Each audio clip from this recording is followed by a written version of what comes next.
Ah. ¿Aló? Sí, Jaime, ¿me escuchas? Ahí sí, sí, te escucho. Hola, ¿cómo estás? Ahí estamos, pues. No han sido horas muy saborables, digamos.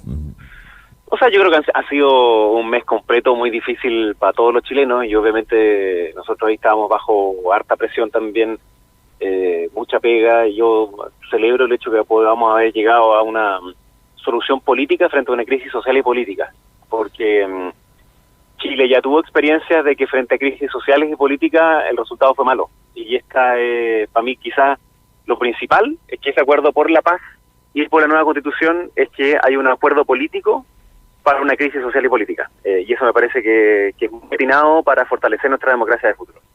Sí, fuiste muy específico en separar lo político de lo social, diciendo que esta es la solución política para un problema político, pero todavía queda, por cierto, un montón de cosas por hacer y que me imagino tienen que derivar más del Ejecutivo, que tiene las facultades para hacerlo, que del Poder Legislativo en lo social.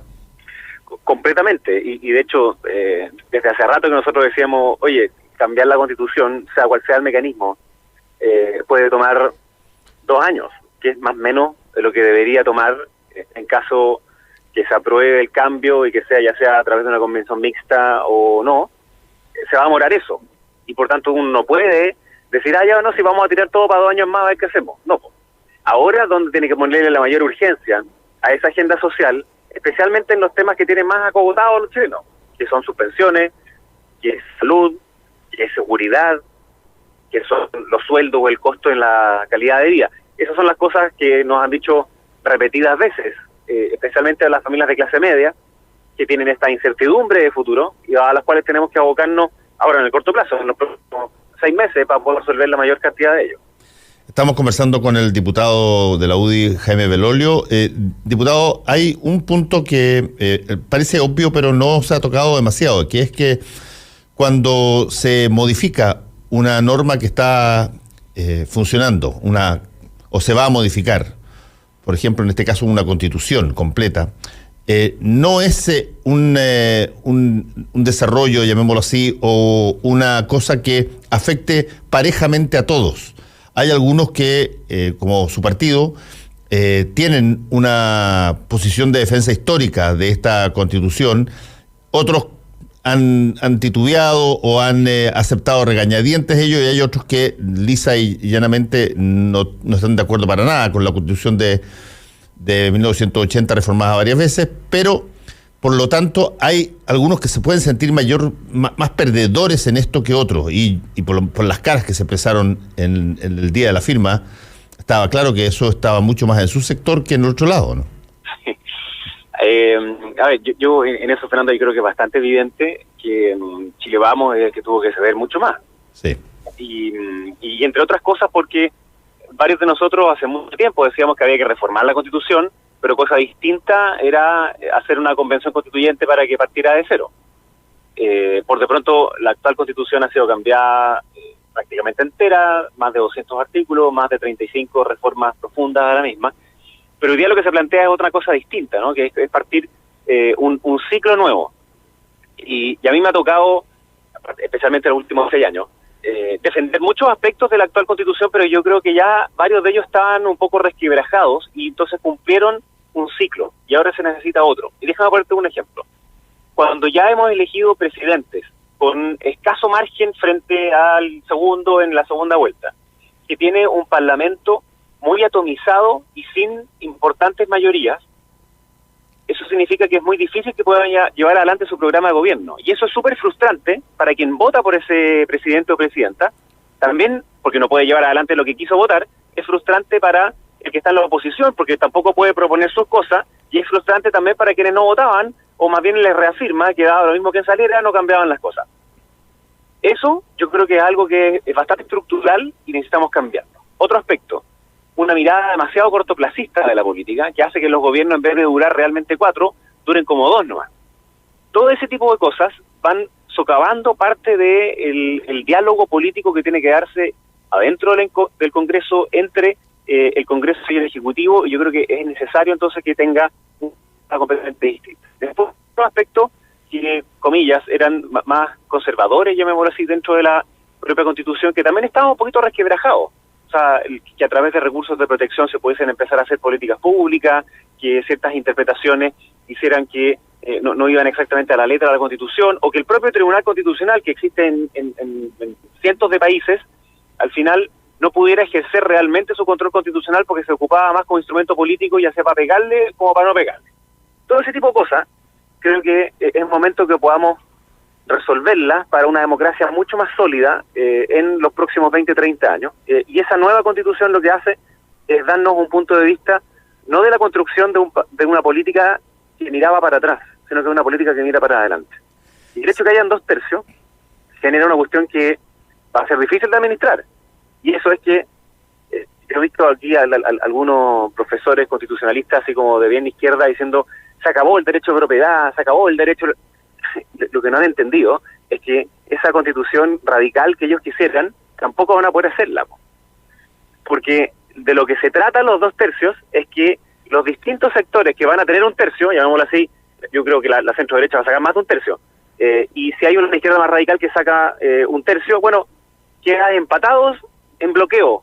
Entonces la única solución posible es diálogo, es negociar, es llegar a algo en donde quepan todos, no es a la pinta de ninguno de los sectores. De eso se trata el hecho de tener que llegar a un acuerdo a través de 2/3.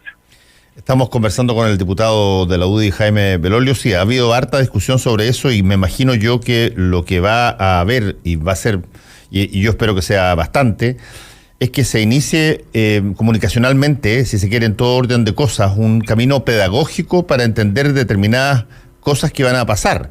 En qué consiste los plebiscitos de entrada y el de salida, quiénes se presentan y quiénes no se presentan, o se pueden presentar o no presentar para ser a las personas que sean constituyentes en determinadas materias. Va a haber un ejercicio de facto de pedagogía constitucional muy fuerte en el país, como probablemente no había habido nunca.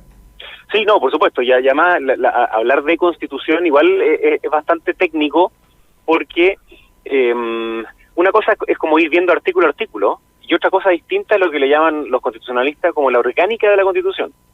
Porque una declaración en el capítulo 1 tiene después efecto en lo que viene en los capítulos subsiguientes y después las leyes orgánicas y las leyes simples, etcétera. O sea, es un elemento como complejo.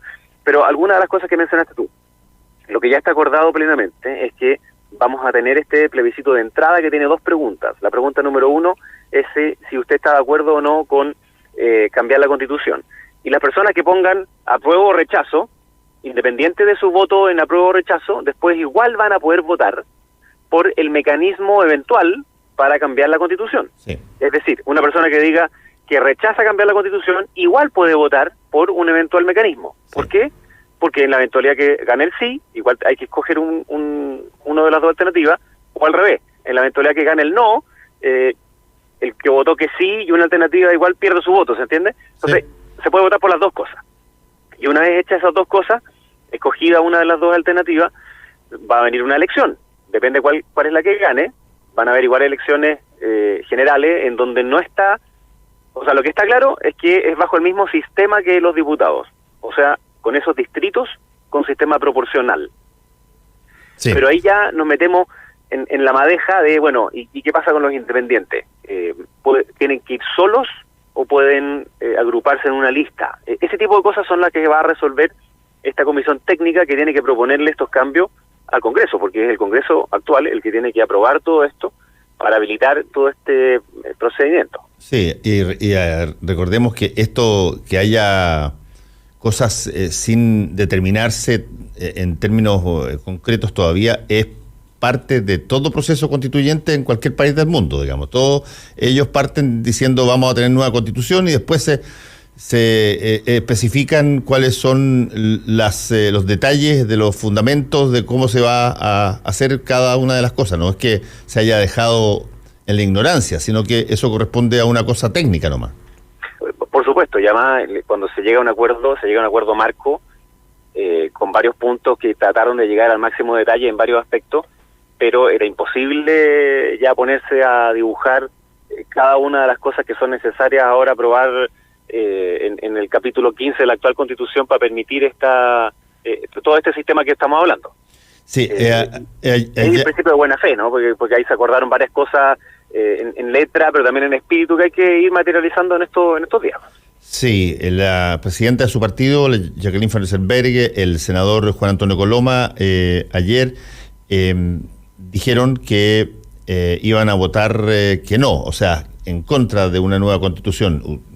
Tú dijiste que ibas a votar a favor. ¿Qué tanto están, a tu juicio, cargadas las inclinaciones en la UDI para un lado o para otro lado? ¿Qué tanto están, a tu juicio, dispuestos a cambiar la Constitución porque se agotó, como dices tú, o defenderla porque es la Constitución que básicamente ellos creen que es la viga maestra de toda la fundación derivada de la dictadura?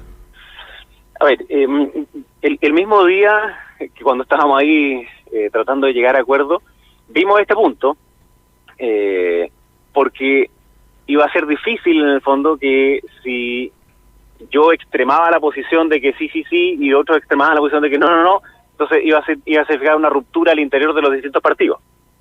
Y lo que acordamos plenamente es que es perfectamente posible el que haya al interior de los partidos, y de hecho eso ya se está viendo, particularmente en la UDI y en Renovación Nacional, que hay personas que están por el aprobar una nueva constitución y otros que están por rechazar una nueva constitución. Sí. Por distintas lógicas. Algunos te dicen, mira, yo creo que no era necesario porque era mejor poner la agenda social siempre primero. Otros te dicen, mira, el Congreso todavía sirve. Por distintas razones hay quienes te pueden decir, mire, yo rechazo. Y otro también con la argumentación que yo te acabo de hacer, es decir, que teníamos varias situaciones un poquito resquebrajadas que necesitaban una nueva mirada más profunda y que nos abre la puerta a hacer una política de futuro con una nueva constitución. Es que yo me la voy a jugar por aprobar y después por el mecanismo de una convención mixta. Entonces yo le quitaría hace como mayor gravedad al interior de los partidos de Chile Vamos el que haya posiciones distintas en esta materia. Ahora, eso por lo menos por ahora parece una cosa lógica, pero a medida que se acerque ese primer plebiscito, por cierto, la pregunta básica que va a contener esa consulta, que es si es que quiere o no quiere tener una nueva constitución, bueno, va a ser la discusión meridiana y se va a pronunciar los partidos, ya sea fragmentadamente o unitariamente, porque es lo que se va a discutir en esa primera cosa en abril. Por supuesto, es lo que se va a discutir en la primera pregunta, llamémosla así. Así es. Y igual los partidos van a tener que tomar una posición con respecto al mecanismo de cambio, y querámoslo o no, también todos los partidos van a tener que tomar decisión sobre qué cosas les gustaría que estuvieran en una constitución. Y hay una diferencia que es interesante, porque cuando hay una campaña presidencial, es el programa de gobierno el que ordena a los distintos partidos y los parlamentarios como candidatos. Pero cuando hay una elección de una constituyente, ¿qué es lo que te ordena? Te ordena una cuestión mucho más ideológica, mucho más profunda, que no es de política pública. Entonces, en eso a mí me interesa poder jugar un rol de decir, mira, la actual constitución tiene algunos aspectos que están bien tratados y otros que no. Y algunos que son fundamentales, creo yo, que se puedan mantener hacia adelante. Y otros que estoy completamente de acuerdo en que podamos modificarlo. Bueno, esa tarea es propia de los partidos, de los sectores, si se quiere, porque yo creo que la discusión constitucional rebasa un poco los partidos, va mucho más allá de las fronteras tradicionales de los partidos actuales. Es también refundacional de los mismos partidos, por decirlo de otra manera. Y ahí yo espero que, obvio que la UDI, RN, Bópoli y los independientes también de Chile Vamos juegan un rol súper importante. ¿Cómo has visto tú, y si que tienes alguna explicación para algo que ha sido de alguna manera un comentario recurrente en las últimas horas, que es la ausencia del Ejecutivo en todo esto? A ver, primero que quien habilita, llamémoslo así, la posibilidad de que, o quien da más tiempo para la posibilidad de llegar a acuerdos es también el presidente Piñera junto con el ministro Blumel, quienes deciden ese día martes, terrible también, en que en vez de llamar a un estado de emergencia, dar otra opción más y esas 48 horas para poder llegar a un acuerdo. Segundo, yo creo que está bien que especialmente el presidente estuviera un poco más afuera para facilitar el entendimiento por parte de los partidos. tanto de Chile Vamos como de oposición, porque esto no era algo que fuese dirigido, digamos, por el gobierno, a pesar de que el ministro Blumel sí sabía perfectamente lo que se estaba haciendo y también tenía una posición en esto, y él también ayudó a encontrar posiciones. Entonces yo lo que veo es que el gobierno juega un rol de dar más tiempo, de abrir un poco esa cancha, y al final hubo mucha generosidad por todas partes. Yo eso quiero decir que este día, jueves en la tarde hasta la madrugada, yo creo que en mis 6 años de parlamentario puede haber sido la vez que más me tocó parlamentar. Y no puedo entender que haya algunos primero que no quieran subirse a un acuerdo, un entendimiento, de un diálogo, y otros que digan que esto es una cuestión con letra chica. ¿Cómo puede ser con letra chica algo donde están todos los partidos representados, donde estaba toda la prensa que me dirá exactamente lo que estaba pasando? O sea, no puede ser con letra más grande, salvo que alguien simplemente no quiera que haya solución a la crisis y no crea en el diálogo democrático.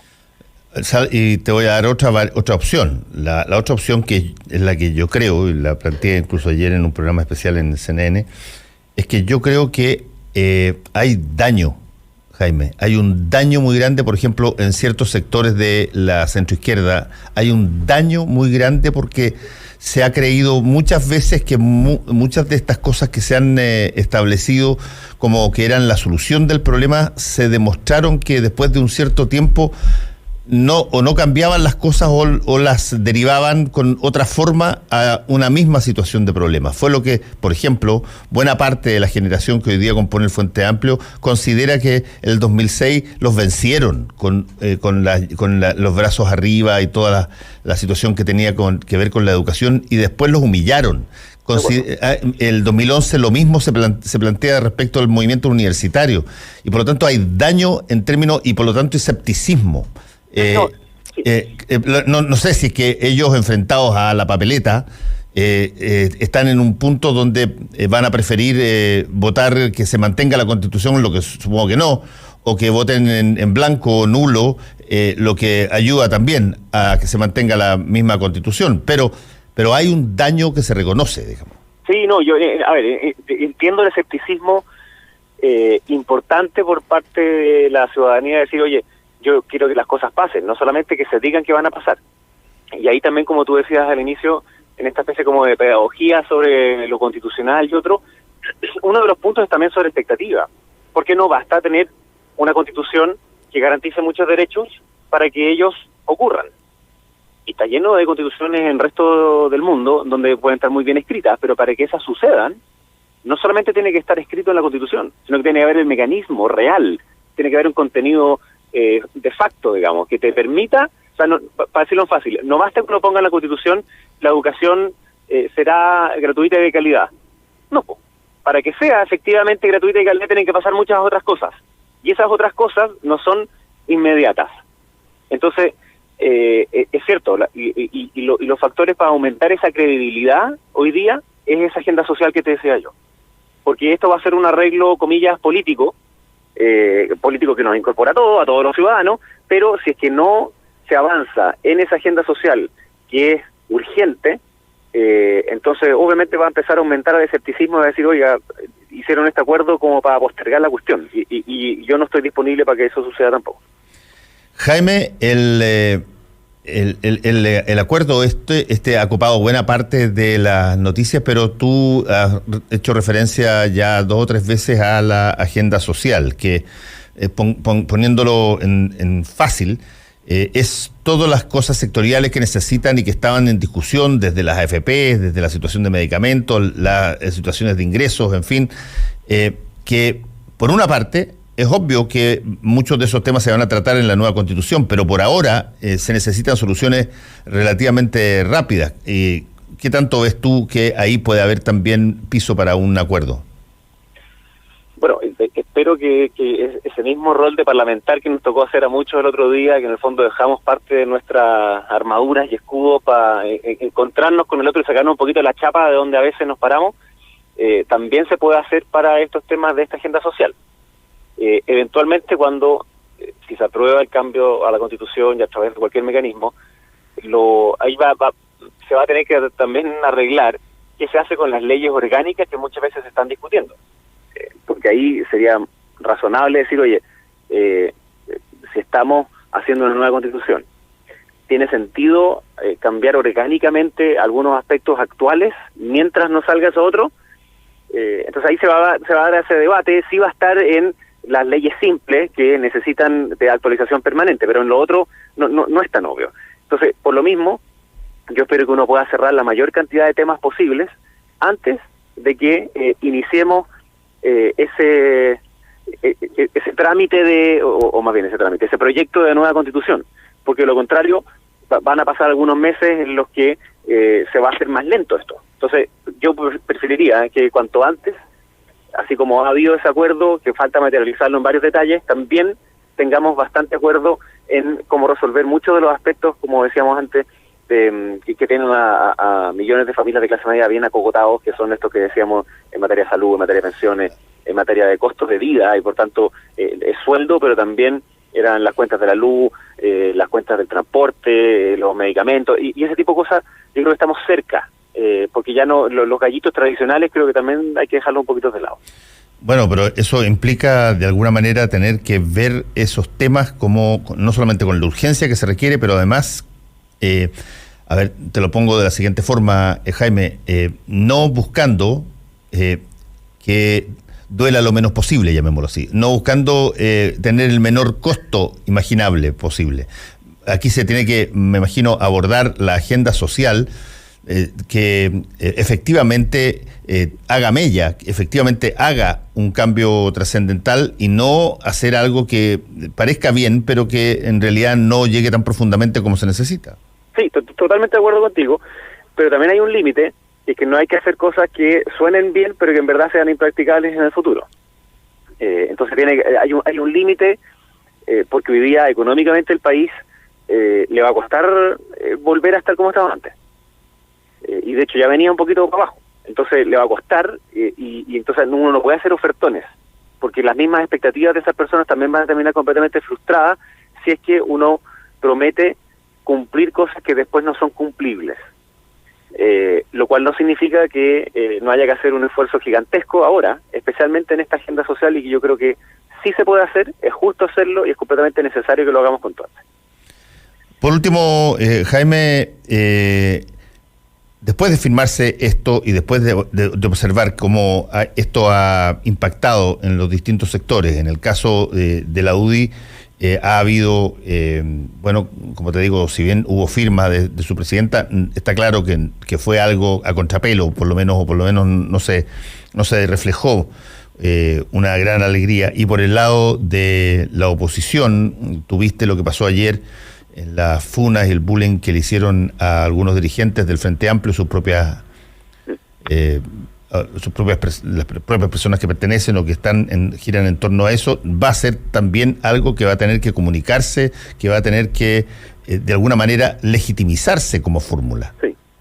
No, sí, sin duda, y a todos nos ha costado esto, o sea, a todos nos han llegado mensajes de acá de no entiendo por qué hiciste esto, que bendigo, que no sé cuánto, que allá. Obvio, si llegar a acuerdo en una materia de una crisis política, obviamente que significa altos costos, y en eso lamento profundamente ayer esa funa, porque lo que representa es que no hay capacidad de diálogo ahí, o que ni siquiera hay un interés de diálogo. Y cosa distinta es la que sí sucedió con buena parte de los dirigentes del Frente Amplio, no con todos, pero con buena parte de ellos, que estuvieron disponibles a entregar una solución basada en el diálogo y en la mayor democracia. Y eso me parece que es una buena noticia hacia futuro, sobre todo. Y obviamente, como te decía, en el sector nuestro también hay algunos que están indignados y que nos mandan a la cresta. Bueno, y uno tiene que saber explicar por qué. Y en esos días, y sobre todo en esos momentos, creo que todos fueron suficientemente generosos para darse cuenta que esto podía traer costo para todos, y que el pequeño capital político que podemos tener cada uno de nosotros, si había un momento en el que valía la pena ponerlo arriba de la mesa, bueno, era ahí porque lo que estaba en juego no eran las próximas elecciones, no, lo que estaba en juego era una solución democrática que trajera mayor paz social y un fortalecimiento, como te decía antes, de una democracia más sólida para los próximos años. Jaime Belolio, diputado de la UDI, muchas gracias por este contacto con Combinación Clave, que te vaya muy bien. Muchas gracias a ti, un abrazo. Chao. Para hacer un buen negocio necesitas ser un gran anfitrión. Para organizar un seminario productivo, debe elegir el lugar correcto. Visite Hotel Nogales y compruebe que superamos sus expectativas. 5 salones de hasta 300 personas con equipos audiovisuales, estacionamiento y Wi-Fi de alta calidad. Cotice en hotelnogales.cl o al 2233 56 958. Hotel Nogales, Los Nogales 741, Providencia. Fumisan, soluciones efectivas y garantizadas para el control de plagas urbanas, servicio de fumigación, desratización, control de palomas y termitas. Estamos en Santiago y en la Quinta Región. Contáctenos al fono 22 23 54 386 o en www.fumisan.cl.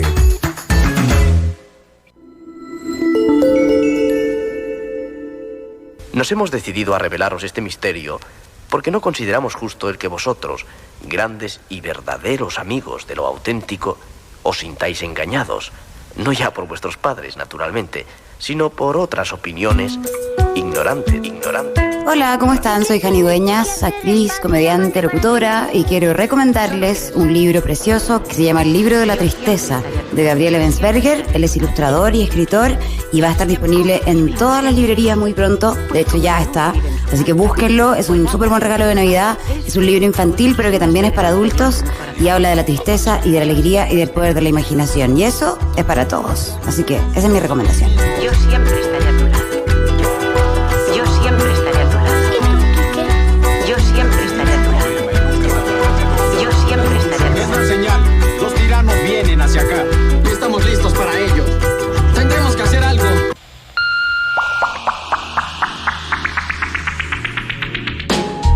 Recomendados como este todos los días en radiolaclave.cl. La Clave me escucha. Presentamos El Mostrador en La Clave. Mi actualidad desde distintos puntos de vista. Un espacio para discutir bien informada. El Mostrador en La Clave, con el equipo de El Mostrador.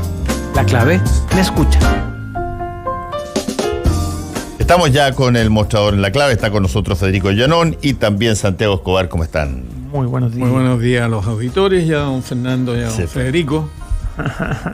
A ver, no hemos conversado desde el viernes pasado. El viernes. Ustedes no han conversado el viernes pasado. Yo, la última vez que estuve aquí fue el lunes pasado. Ah, tú tenías una semana. Y el lunes, claro, yo tengo una semana. Ha pasado un mundo en una semana.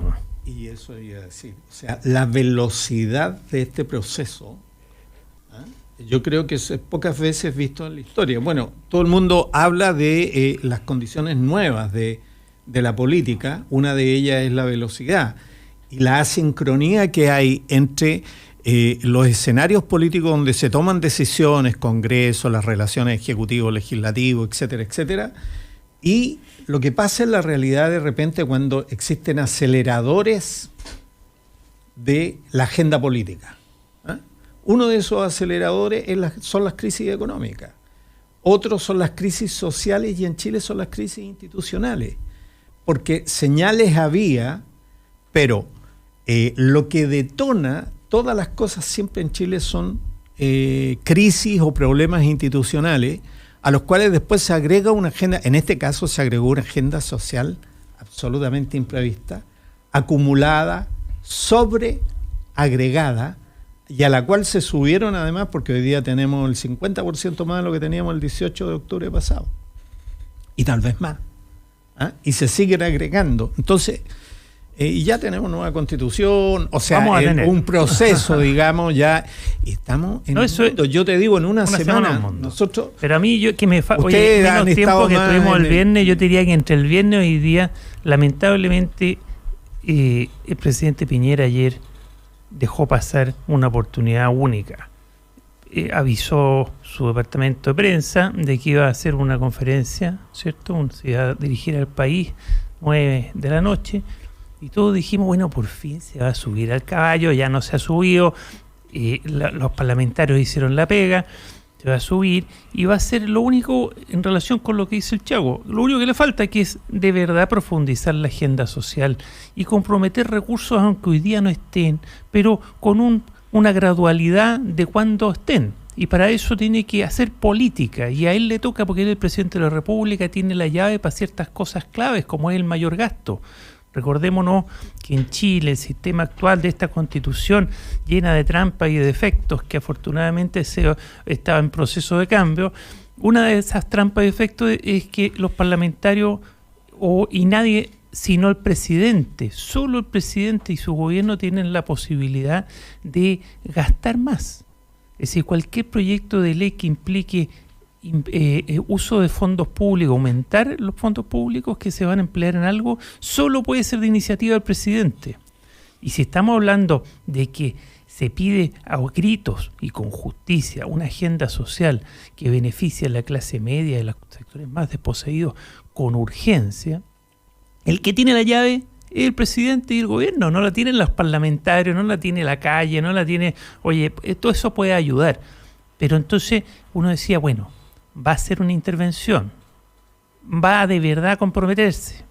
Aunque no, quizás no puede ser todo el 2020, porque tienen que haber cosas graduales, pero puede perfectamente, hubiera podido a 3 años, a 5 años, a 2 años decir, mira, vamos a llegar a una pensión de 400.000 pesos, de 500.000 pesos, vamos a llegar a un sueldo mínimo de 500.000 pesos, vamos a hacer condonaciones parciales del CAE, no solo de los intereses y reajustes, comprometerse a cosas que son muy caras, con muchos recursos, pero que tiene que comprometerse a conseguir los recursos también, y por eso es importante que toda la sociedad se ponga en función de eso, incluidas las grandes fortunas de este país, que ya hay señales que están disponibles, pero tiene que haber una iniciativa política importante para que esa disponibilidad se concrete en platita, en fondos públicos, para poder mejorar pensiones, sobre todo sueldos, medicamentos, salud en general, todo lo que significa la desprotección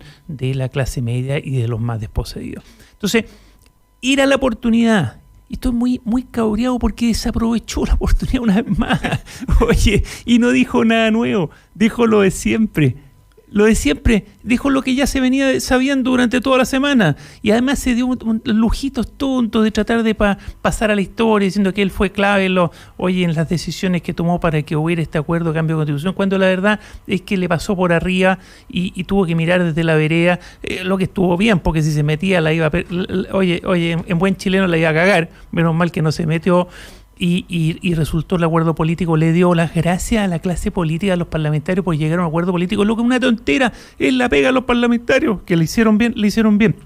En fin, no dijo nada nuevo, no profundizó la agenda social, habló por hablar. Yo me sentí perdiendo el tiempo, me irrité, y si yo me irrité, imagínate que no tengo mucho menos motivos para irritarme que otra gente. Casi, no sé, ojalá que no, ojalá me equivoque, pero yo creo que ese tipo de intervenciones apagan el fuego con benzina. Es decir, el presidente de la República tiene que intervenir, porque cuando interviene es para ayudar a solucionar problemas, no para mantener statu quo, ni para tratar de explicar cosas que no tiene por qué explicar. Decepcionante. Tenemos un muy mediocre presidente de la República, es tremendo decirlo, pero bueno, fue elegido por por mayoría de los chilenos y hay que apoyarlo a que termine su mandato. Sí. Pero qué mediocridad de presidente que tenemos, es tremendo. Federico, pero lamentablemente no sé, porque la verdad es que nadie tiene en Chile una brújula ni la experiencia, porque los doctores de Chuquisaca, los bolivianos, en Chile también hay doctores de Chuquisaca en procesos constitucionales. O sea, en Chile no ha habido ningún momento constitucional fundante como el que estamos empezando a vivir ahora. Y entonces esto se tiene que sedimentar en el tiempo. Nosotros enfrentamos un cambio, y lamentablemente, digo yo, si acepto las condiciones que tú estás señalando sobre el presidente, que yo creo que son reales, llegó siempre tarde, llega tarde, repite cosas, pone cosas incluso que hacen dudar o le ponen una nota de ambigüedad a los acuerdos políticos, etcétera. Pero va a ser un incumbente importante porque enfrentamos un cambio constitucional, o vamos a enfrentar un cambio constitucional que tiene varios rasgos que son absolutamente inusuales. El primero es que por primera vez la soberanía constituyente reside en el pueblo, o va a residir en el pueblo según lo que se resuelva en el plebiscito de entrada. En el mostrador tenemos una editorial respecto a esto que estás mencionando tú, ¿sí? Y yo creo que vale la pena profundizar en los avances, porque no quiero disminuirlo, pero que era anoche, lo que estoy haciendo una crítica, que era anoche el momento para dar un paso más, y no dio ese paso más. Ahora lo que tú estás mencionando es el paso que ya se dio la semana pasada. Pues el paso que ya se dio la semana pasada yo creo que no es menor, y eso es muy importante, sedimentarlo, sí. Porque por primera vez, Fernando, esto está en la soberanía popular. Es decir, la soberanía no reside en la nación. Para el cambio constitucional, la soberanía no reside en la nación, como dice la Constitución del 80, sino que va el pueblo, el constituyente. Eso es un primer punto. Segundo, estamos enfrentados, porque la soberanía reside en el pueblo. Claro, claro. Y en segundo lugar, estamos enfrentados en realidad a dos complejos núcleos de reforma constitucional en la nueva Constitución. Uno es toda la parte dogmática y declarativa, cuáles son los derechos, de qué manera se garantizan, etcétera. Y la segunda es lo que se llama la Constitución económica, que en el caso específico de Chile es una constitución extendida, es decir, están las normas dentro de la Constitución, pero luego tienes leyes orgánicas constitucionales, algunas que son preexistentes a la Constitución del 80, y luego tienes núcleos de poder como el Tribunal Constitucional, donde esa constitución extendida va a reclamar siempre, ¿no es cierto?, el reforzamiento y el blindaje. Y una constitución muy ideológica, incluso incorpora el concepto del Estado subsidiario, donde no se puede meter el Estado sino en ciertas cosas. Esa discusión económica es una discusión muy importante, Fernando, en esta etapa de la gestión de gobierno, porque va a contener las señales de la tercera, de lo que impregna realmente la ideología de las constituciones